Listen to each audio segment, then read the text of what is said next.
On Wednesday, I started as agreed, taking with me a valise full of simple necessities and scientific data, including the hideous phonograph record, the Kodak prints, and the entire file of Akeley's correspondence. As requested, I had told no one where I was going, for I could see that the matter demanded utmost privacy, even allowing for its most favorable terms. The thought of actual mental contact with alien, outside entities was stupefying enough to my trained and somewhat prepared mind.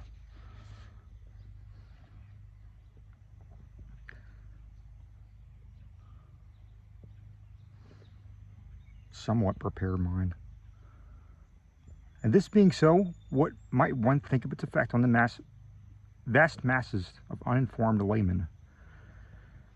I did not know whether dread or adventurous expectancy was uppermost in me as I changed trains in Boston and began the long westward run out of familiar regions into those I knew less thoroughly. Waltham, Concord, Ayr, Fitchburg, Gardner, Athol.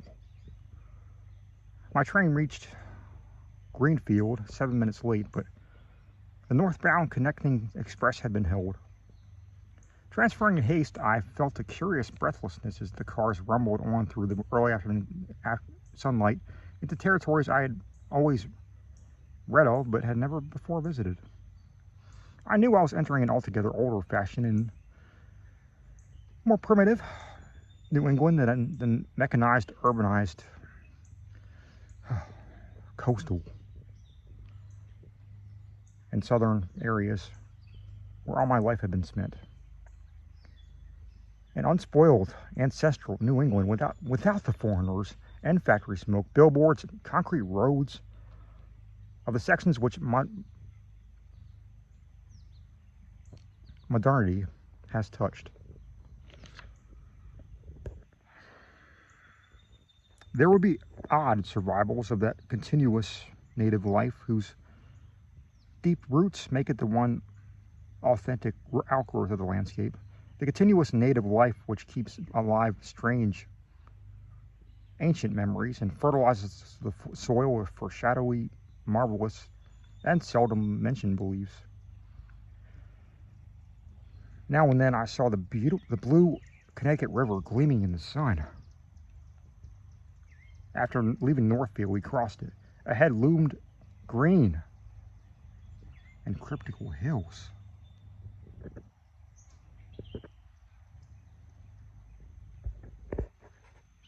And when the conductor came around, I learned that I was at last in Vermont. He told me to set my watch back an hour, since the North Hill Country will have no dealings with newfangled daylight time schemes. As I did so, it seemed to me that I was likewise turning the calendar back a century.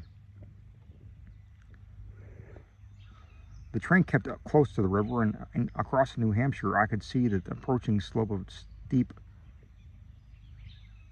Wantasticate, about which singular old legends cluster. Then streets appeared to my left, and a green island showed in the stream on my right.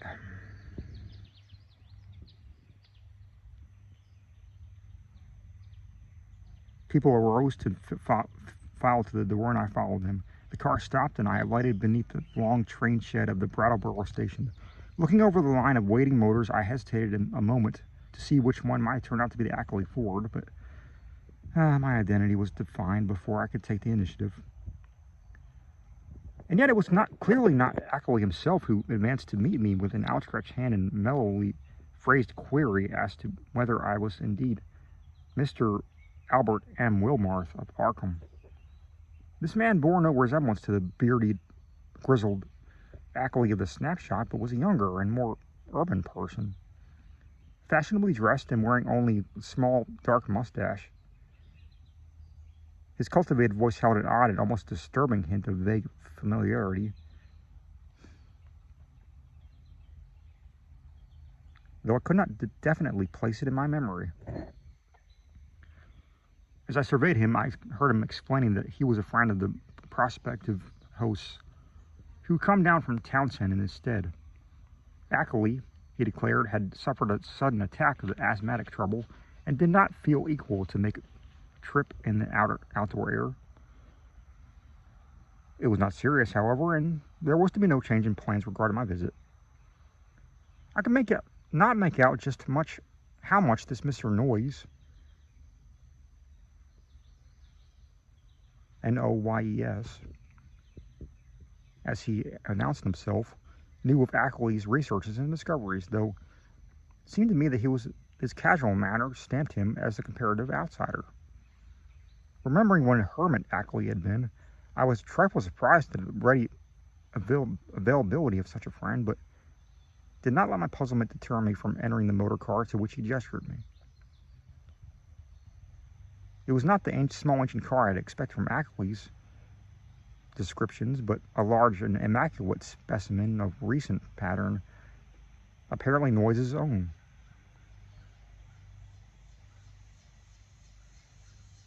And bearing Massachusetts license plates with the amusing, quote-unquote, sacred codfish device of that year, my guide, I concluded, must be a summer transient in the Townsend region. Noyes climbed into the car beside me and started it at once. I was glad that he did not overflow with conversation, for some peculiar atmospheric tensity made me feel disinclined to talk. The town seemed very attractive in the afternoon sunlight as we swept up an incline and turned to the right into the main street. It drowsed like the older New England cities, which one remembers from boyhood, and something like in the collocation of roofs, steeples, chimneys, and brick walls formed contours touching deep wild strings of ancestral emotion. I could tell that I was at the gateway of a region half bewitched through the piling up of unbroken time accumulations, a region where old strange things have had a chance to grow and linger because they have never been stirred up. As we passed out of Brattleboro, my sense of constraint and foreboding increased, for a vague quality in the hills crowded countryside with its towering, threatening, close-pressing green granite slopes hinted at obscure secrets and immemorial survivals which might or might not be hostile to mankind.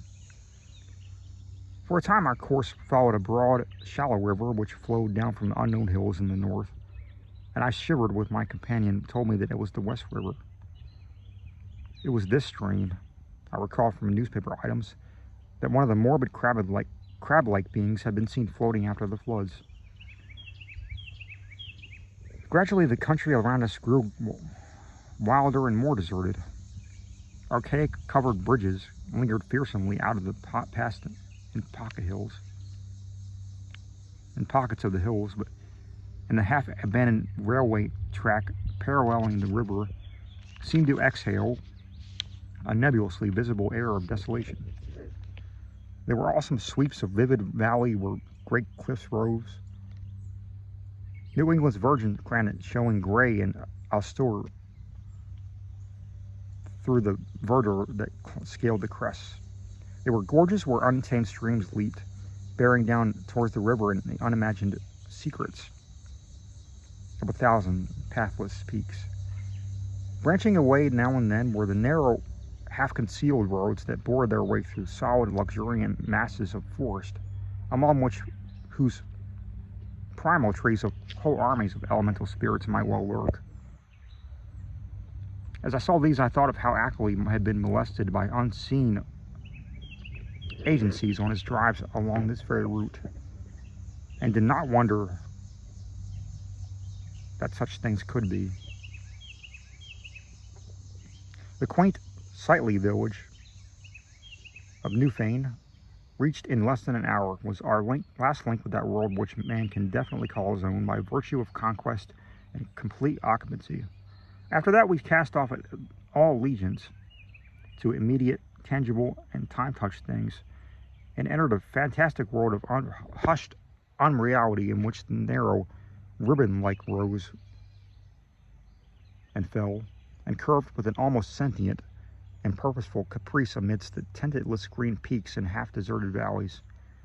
Except for the sound of that motor, and the faint stir of a few lonely farms we passed at infrequent intervals. The only thing that reached my ears was the gurgling, insidious trickle of strange waters from numberless hidden fountains in the shadowy woods. The nearness and intimacy of the dwarfed domed hills now became veritably breathtaking. Their steepness and abruptness were even greater than I imagined from hearsay, and suggested nothing in common with the prosaic, objective world we know. The dense, unvisited woods on those inaccessible slopes seemed to harbor alien and incredible things, and I felt that the very outline of the hills themselves held some strange, eon-forgotten meaning, as if they were vast hieroglyphs left by a rumored Titan race, whose glories live only in rare, deep dreams. All the legends of the past and all the stupefying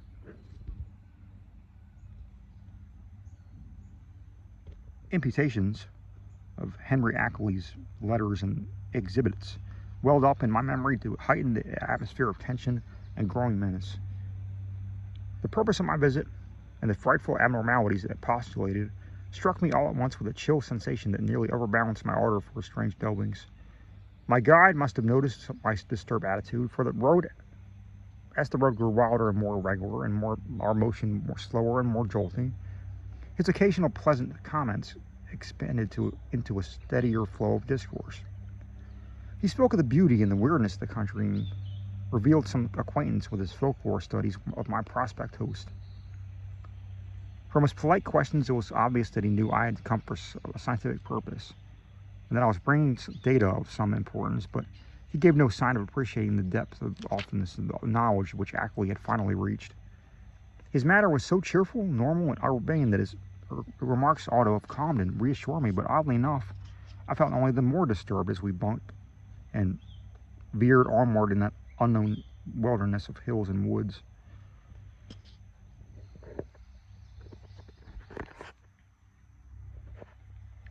At times it seemed that he was pumping to see what I knew of the monstrous secrets of the place, and with every fresh utterance of that vague, teasing, baffling familiarity when his voice increased. It was not an ordinary and healthy familiarity, despite the thoroughly wholesome and cultivated nature of the voice. I somehow linked it with forgotten nightmares and felt that I might go mad if I recognized it. If any good excuse had existed, I think I would have turned back from my visit. As it was, I could not well do so.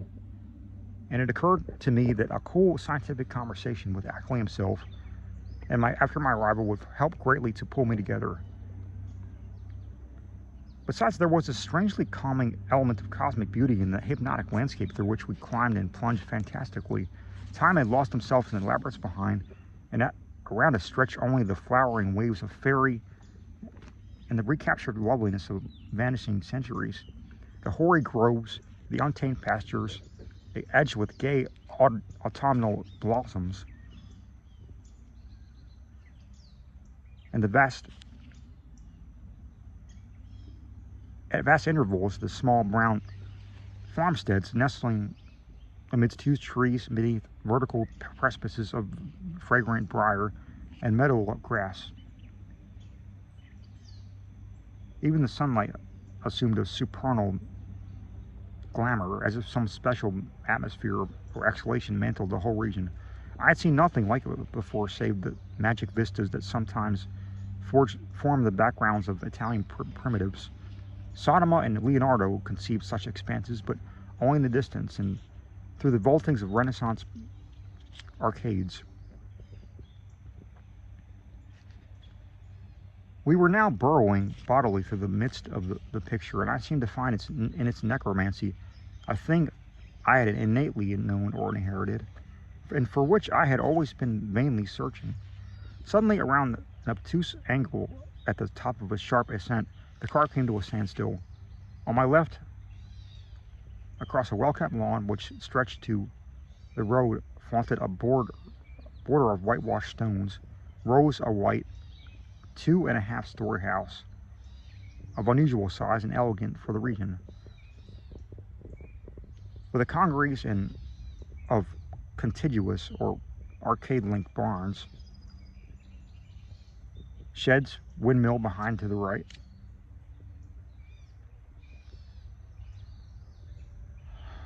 I recognized it at once from the snapshot I had received, and was not surprised to see the name of Henry Akeley on the galvanized iron mailbox near the road. For some distance back of the house, a level stretch of marshy and sparsely wooded land extended, beyond which soared a steep, thickly forested hillside ending in a jagged, leafy crest. This latter, I knew, was the summit of Dark Mountain, halfway up which we must have climbed already. Alighting from the car and taking my valise, Noyes asked me to wait while he went in and notified Akeley of my advent. He himself, he added, had important business elsewhere and could not stop for more than a moment. As he briskly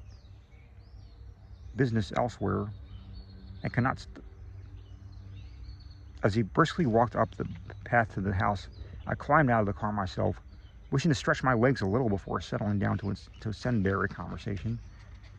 My feeling of nervousness and tension had risen to a maximum again, and now I was on the actual scene of the morbid beleaguering described so hauntingly in Akeley's letters, and I honestly dreaded the coming discussions which were to link me with such alien and forbidden worlds.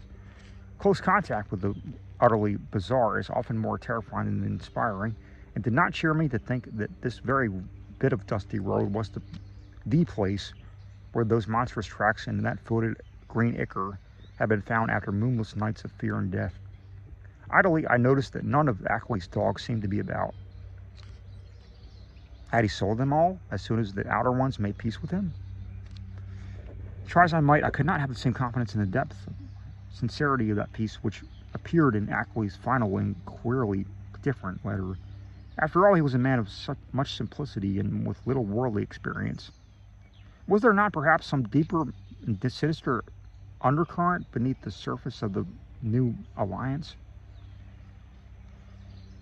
Led by my thoughts, my eyes turned downward to the powdery road surface, which I held such hideous testimonies.